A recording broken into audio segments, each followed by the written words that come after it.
It's my pleasure to welcome you to the 9th annual Spring Conference of the Content Council, one of the most dynamic associations around content marketing. We live in this age of digital distraction, but our behaviors as advertisers have not caught up to our behavior as users. Most Americans check their phones hourly. So we're like looking at our phone all the time, even while we're crossing the street. We're seeing 5,000 ads per day. And then the number that sort of scares all of us in this business is 1.8 trillion. This is the number of ads that were paid for but not seen. Our large customers are looking to us for some guidance on how they activate creative ideas on our platforms. Innovative content has to be useful, enjoyable, and inspired.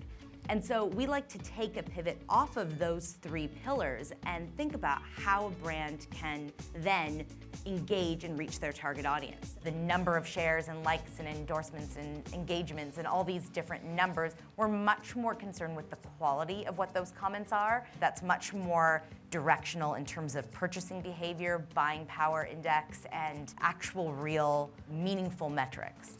Retaining that audience was extremely important and critical to how we would scale. Just having that tied to our customers, our consumers, is largely why we were able to grow so quickly. What is incredibly difficult for us is the need to keep up. The need to be on the cutting edge of social media, the need to be on the cutting edge of data visualization, the need to be on the cutting edge of video storytelling. It's the hardest thing for us to do. People talk about risks with a big R. Right. You have to think of risk just as it's a small R. Like every day we're trying something new, and some of those things are going to work and some of those things aren't, and if they're not, move on. But I think regardless if it's text or video, at the end of the day the question is, what is your story to tell, and then what's the medium for it?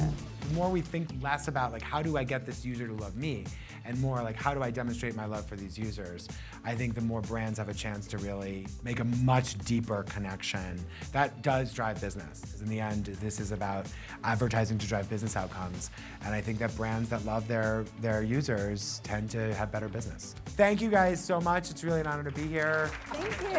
Thank you, Andy. Great conversation. Sure. Thank you. Thank you all very much.